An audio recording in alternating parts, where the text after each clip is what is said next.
Dear people of St. John's, one of my favorite parts of this building are the beautiful stained glass windows which we have. I'd like to share them with you this rainy Saturday morning. I've heard that the best time to photograph stained glass window is actually during the rain and cloud cover because it's not quite as bright and it's easier for the camera to pick out the details and not wash out. I've also recorded for you on the organ the hymn Rock of Ages, which we'll listen to in the background.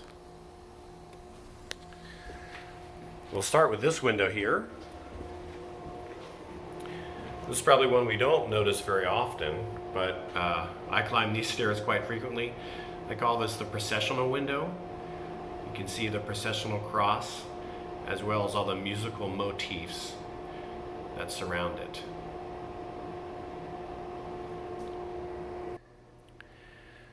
Next, we turn to the two windows which are in the north side of the choir. These windows are based on the canticle Benedicite Omnia Opera, which is often sung during morning prayer. And there are some very interesting representations here. Stars and fire, moon. And this one over here, we actually have an elephant,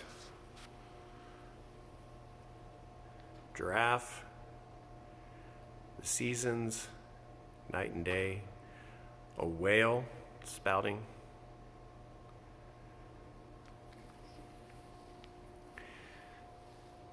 Then we turn to the great east window. Center we see Christ.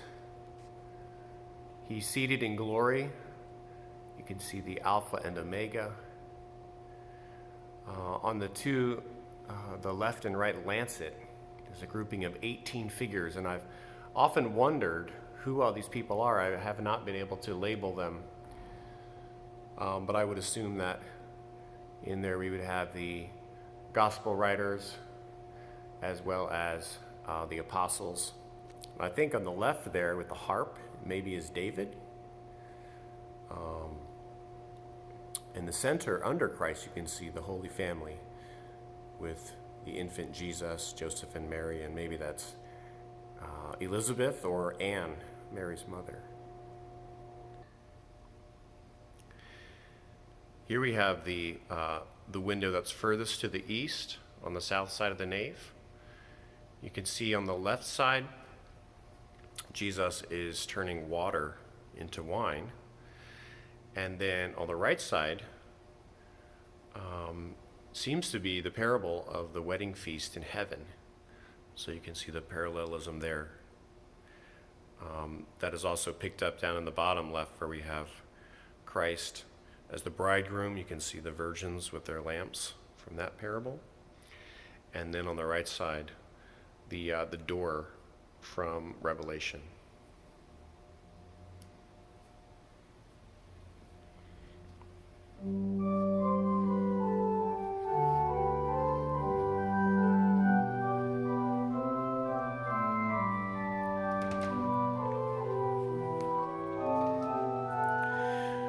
This is the window of children. You can see Jesus welcoming the little children. And down at the bottom, you can see Timothy being taught. It's the bottom left. It says, "From a child, Timothy, thou hast known the Holy Scriptures." And then on the lower right, Jesus taking the bread and fish from the little boy for the feeding of the 5,000.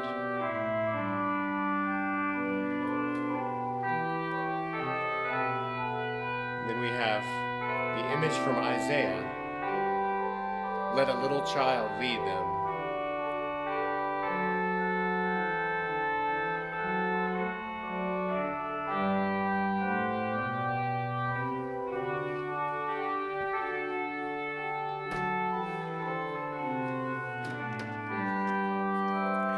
And this is the Good Shepherd window. Jesus is the Good Shepherd who lays down his life for the sheep. Contrasted in the lower right-hand corner with the hireling who is fleeing away at the first sight of danger.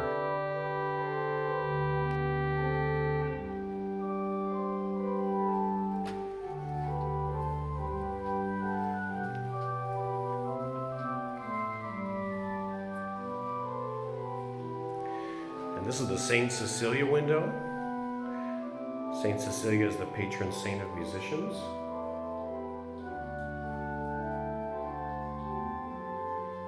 And right next to it is Saint Cornelius.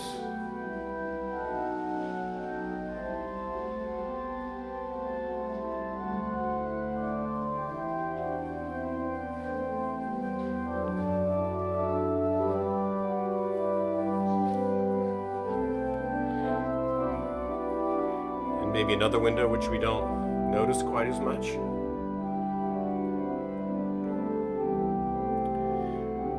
I think it has to do with the baptism of Christ. We see the Holy Spirit, Christ with the water motif, and then the hand symbolizing God the Father at the very top.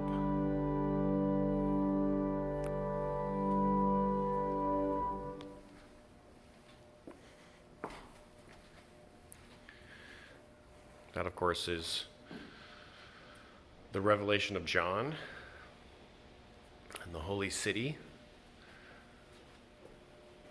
which is coming down from God out of heaven. You can see the Lamb in the middle, and of course, John is in red.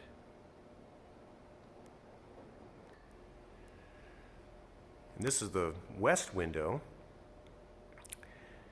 It shows both the beginning and the end of Christ's earthly life. On the left, the Nativity, and on the right, the Ascension. Father Morris thought that this might be the oldest stained glass window in Lancaster. And here's the St. John's Tiffany window. Christ in the garden. You can see the cup. Christ is praying, "If it is thy will, let this cup pass from me." You can see how Tiffany used less painting and more coloration in the glass itself to make the image.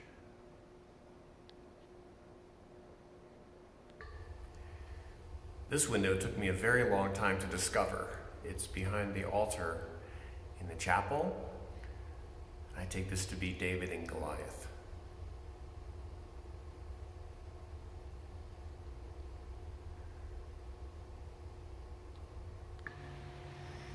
And we'll end here with my favorite window of all,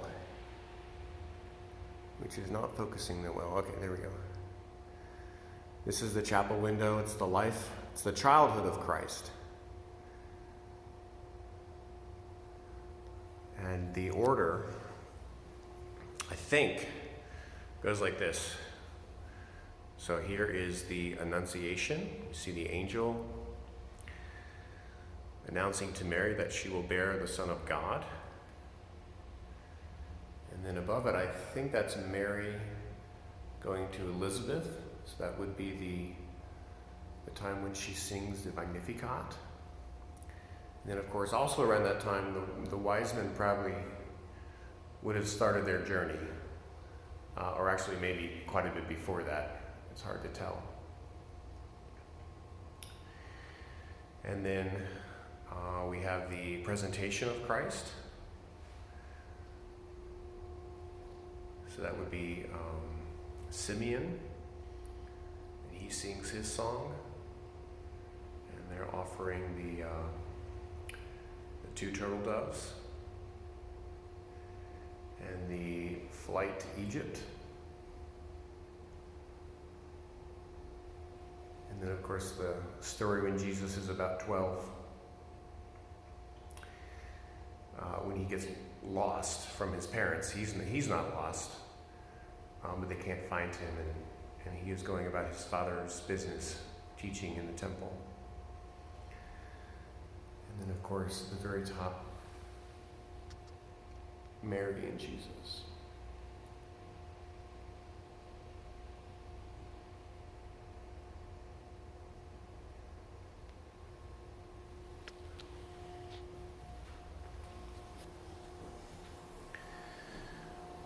I hope you've enjoyed that.